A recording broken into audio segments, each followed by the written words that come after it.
In this talk, I'm going to explain why from a spiritual point of view, not from a health point of view or from an ecological point of view, it is very important to be vegan.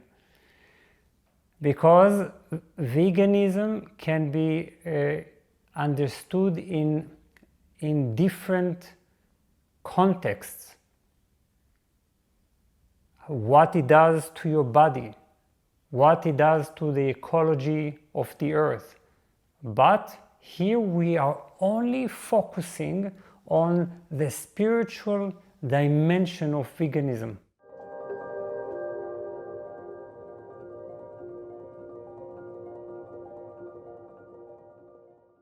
I will start by saying something that perhaps may sound a bit outrageous, but never mind.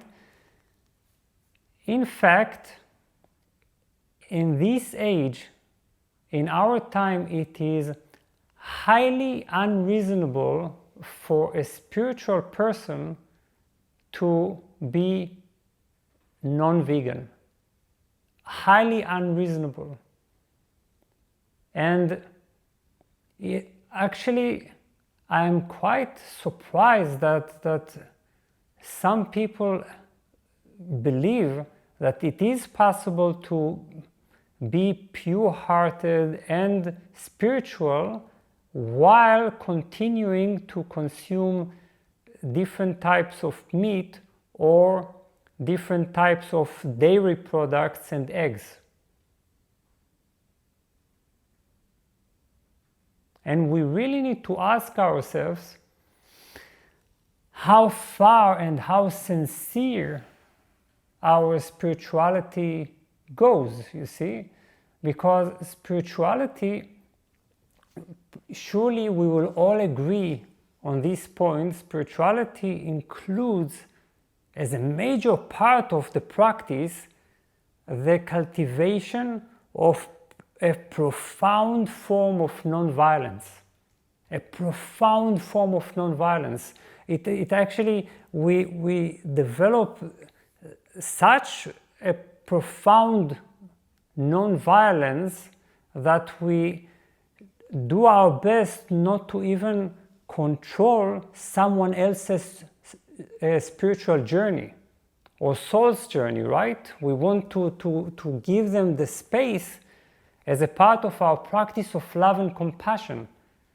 So spirituality is by nature a practice of compassion and a practice of the expansion of our heart, right? We practice heart development, heart opening. And a part of heart opening is becoming conscious of all the ways in which we cause suffering or damage to others, right?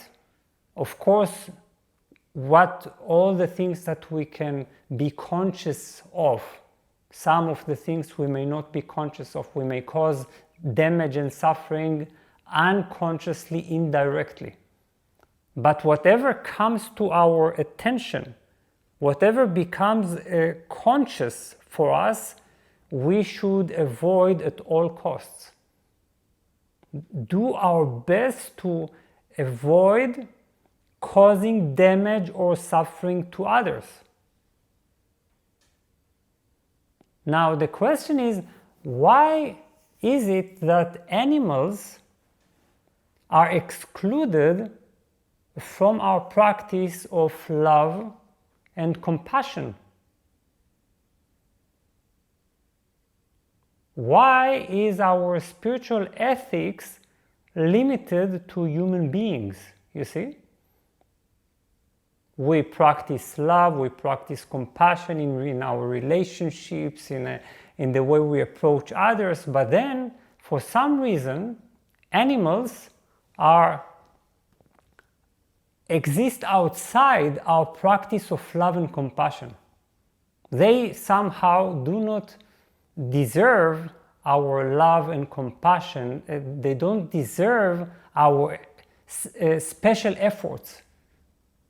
coming out of ourselves and of our own pleasure, our own egoistic needs.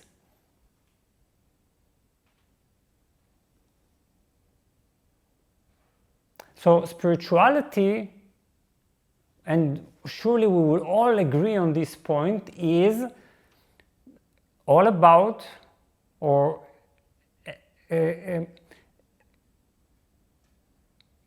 as a major part of our practice, is all about love and heart expansion. But there is one more thing. Spirituality is all about awareness, increasing my awareness, you see? Now, awareness is not an abstract condition. It's not an abstract practice, only expanding my spiritual awareness in the sense of meditation, my meditative awareness. No, spirituality is also awareness of reality, awareness of facts, awareness of certain information. And it must be sincere in that it becomes aware, or that it strives to gather correct information about the world and about life. Now, a third thing about spirituality is that it is striving towards freedom from collective and social conditioning, right? So we basically refuse to be conditioned by our society, by our collective consciousness. We want to know the truth. We want to be aware, and we want to open our heart. So a part of our spiritual practice must be learning, first of all, being willing to learn about all forms of suffering, all forms of enslavement, all forms of abuse that we are a part of.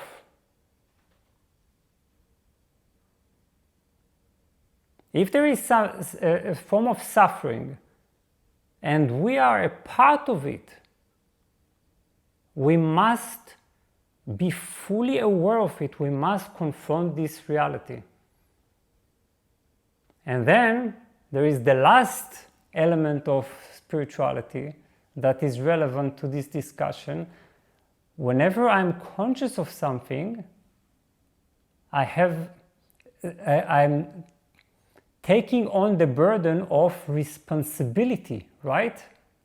Whatever I'm conscious of, whatever form of illusion I've become conscious of, I'm now responsible for the elimination, the removal of this type of illusion, and the construction of a new type of reality. A reality based on truth, truthfulness. Now, I don't know if you have ever made special efforts to learn about animal enslavement and animal abuse. Perhaps we don't want to be aware of it because it is first uncomfortable, second, it challenges our habits, third, it challenges our clinging to certain forms of pleasure. But what happens as soon as I know that I enjoy at the expense of someone else's suffering? Okay, so let's say I'm eating now my pizza, I'm eating my yogurt. What if while eating I'm aware the fact that right now I'm enjoying, I'm having fun, but I'm doing this at the expense of another creature suffering. So perhaps I don't want to know that, you see. But if I'm becoming aware of it, and this talk is all about making ourselves aware, making us aware of it,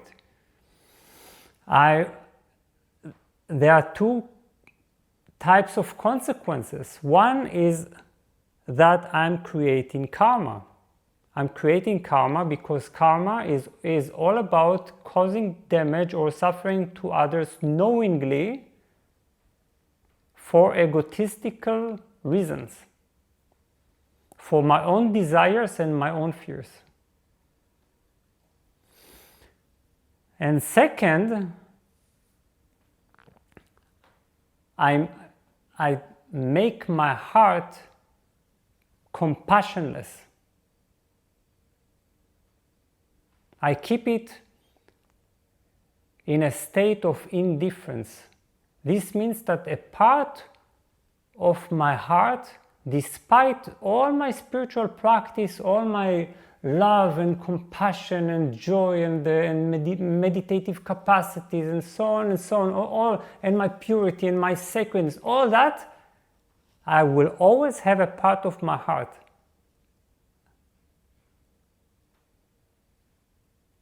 that has remained compassionless and unloving.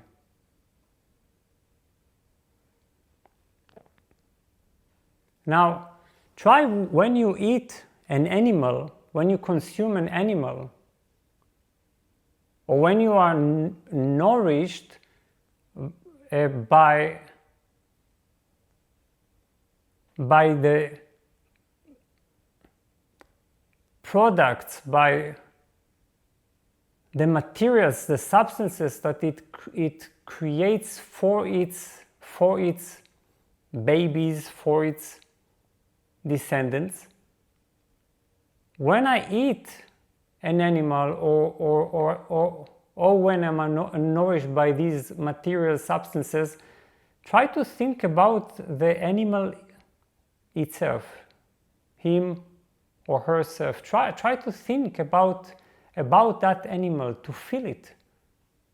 Before that it was alive, and before that it could have been or it could have been now happy and free. It could have fulfilled itself. Instead,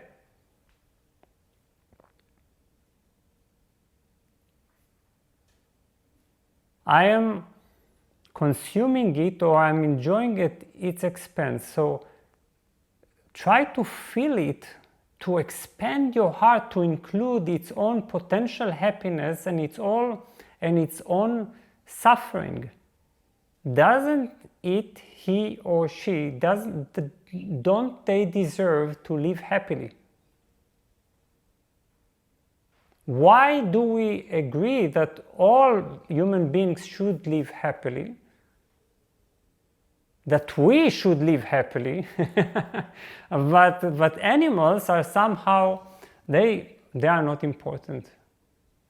And this includes our clothing industry, our shoes, the shoes we wear that are made of animals. So when I'm becoming aware of all these elements, at first, to my ego, this may seem like a sacrifice. Oh, I will need to sacrifice my habits, my pleasure, my pizza. But this is not sacrifice, this is love. Love is not sacrifice. Love is expansion. It's becoming richer. Our heart becomes richer. It doesn't sacrifice anything. Even thinking that for some reason it is perfectly fine to kill animals, not only by eating them, going to the supermarket or to a restaurant and just feeding on them, but also taking the life of insects. Just because they're completely small and completely powerless, but we are also completely small relative to something else, right? Something else may be bigger than us. I don't know, perhaps there are some aliens that one day they will descend, they will come here, and they will begin to smash us and to eat us and to crush us just because we're small and insignificant. Now, would we want to be crushed and smashed only because we're little and apparently insignificant, you see?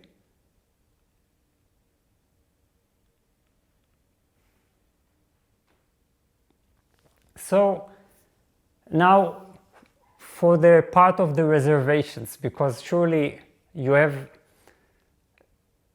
some thoughts, you have some doubts in relation to what I've said. So let's discuss some of these. First of all, first reservation is that you may say, well, also consuming vegetables and fruits, that is also a form of violence. How can you not say that plants, we know nowadays at this point that plants also have feelings, we know that they respond to pain, we know that they want to avoid predators. But so then we think, well, it's not possible to avoid being violent in this way, so perhaps we should stop eating altogether.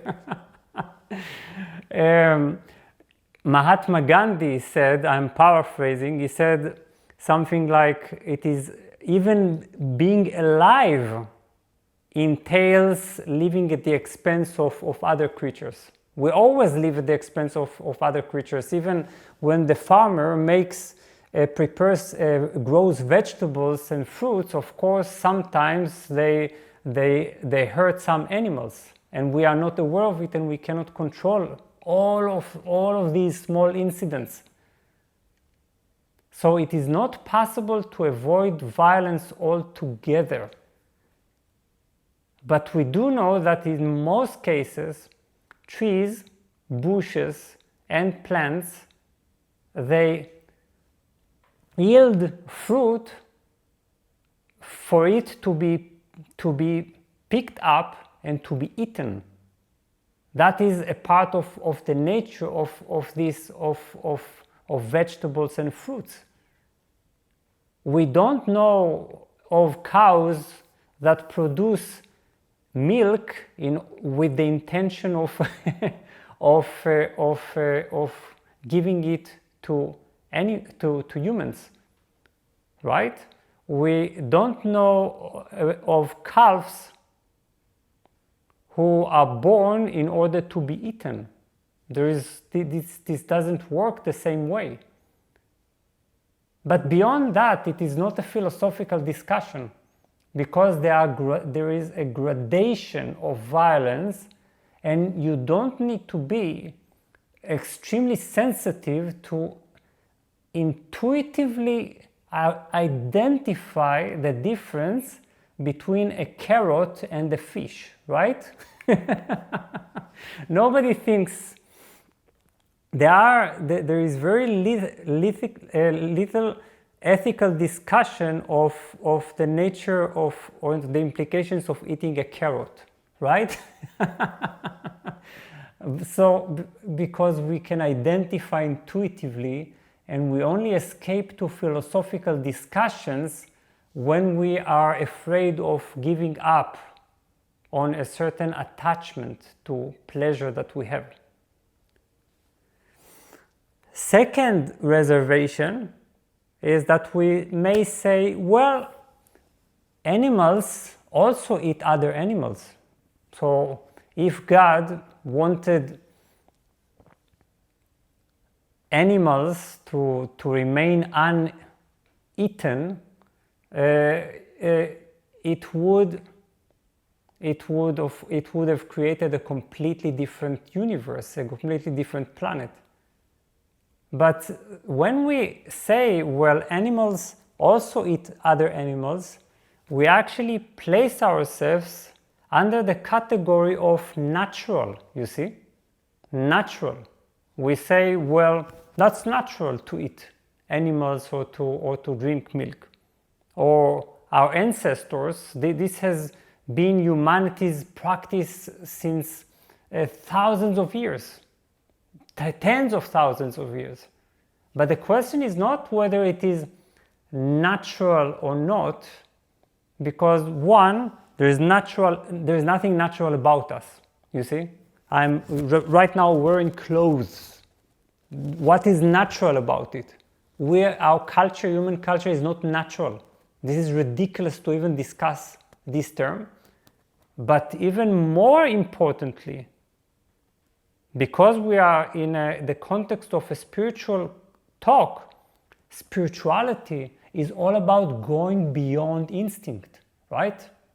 Spirituality is all about going beyond the natural. Therefore, it is the transcendence of natural impulses and instincts, and a part of this transcendence is the ability to transcend our attachment to pleasure at the expense of the suffering of another creature.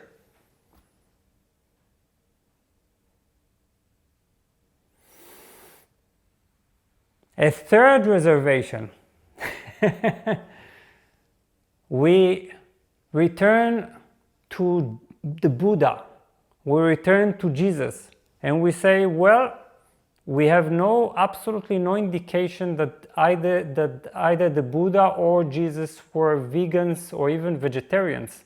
We have good reasons to conclude that the Buddha was a meat eater, that Jesus was definitely a meat eater. Now, then we rely on their authority. But let us remember that the Buddha and Jesus, well, the Buddha lived more than 2,600 years ago. Jesus lived about 2,000 years ago. We have progressed beyond dependency on meat and dairy, you see. So we need to understand in olden age, in olden times, especially for the spiritual practitioner, like the Buddha or Jesus, there were very different conditions. One, their food was charity-based, which means that they were begging or asking for food.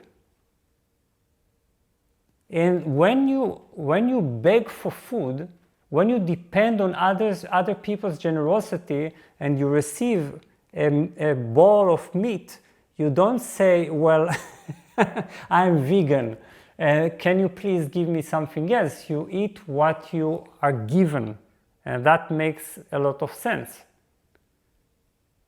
Second, the life conditions of people 2,000 years ago and 2,500 years ago were far more difficult.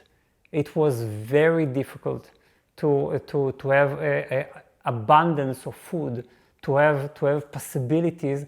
You had to eat what you could get. Now, for people in the olden times, and still this is the case in many tribes and in many far-off villages, the farmers, the villagers, they maintain a personal connection with the animals. They have a certain a certain life of give and receive. It's very personal and it's very individual. This is nothing like the horrendous meat and dairy industry. And if you think, by the way, that the dairy industry is perhaps more compassionate or less cruel than the meat industry, actually recent research has shown that the dairy industry is actually even more cruel than the meat industry, ultimately, all things considered. This is a part of becoming conscious of reality. So the meat and dairy industry these days is completely impersonal, it's utterly cruel, it's not specific, it doesn't kill or abuse animals just because someone at a certain point has to eat meat. It is mass murder and mass abuse on a daily basis. Now, in the olden times, you couldn't have compensated for the lack of certain vital ingredients. Well, you simply had no choice. How else could you obtain your B12, for instance? You had to consume animals and dairy, of course animals to a very limited degree, because it's not that they could just slaughter all the animals they had. It was very, very measured, not like we do these days. Now, what's the difference? Nowadays, we have plenty of substitutes, right? Everything has substitutes. We live in an era of abundance. Nowadays, in our era of abundance, eating meat or consuming dairy is nothing more than cynical egoism. We absolutely don't need animals anymore. Even not in terms of health, because we don't need animals in order to obtain our B12 and other ingredients, other vitamins, minerals, amino acids. We have everything. We have more than we need. Plus, we don't maintain a personal relationship with animals. We don't grow a cow, live with her day by day, wake up with her and take care of her. That's very different, and it's not just one cow. It's an undifferentiated mass of abused animals. So we don't see the ones we consume or the ones we abuse.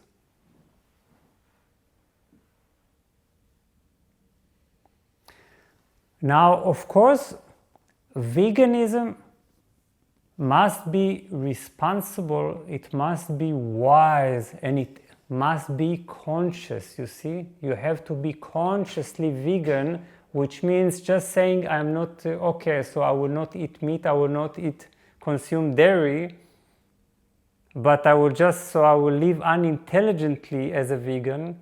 This can result in two negative implications. One, we will end up causing suffering to our body, you see, and causing damage and suffering to any living being is karmic and wrong, you see. We need to love this body. So to love this body, we need to feed it consciously. Second, we might end up reacting negatively to veganism because we would conclude, well, veganism is unhealthy. Here I've tried in the past veganism and I've become ill or weak and so on and so on. There is absolutely not even one reason that our body would not respond happily and in an illness-free manner to a completely vegan way of life.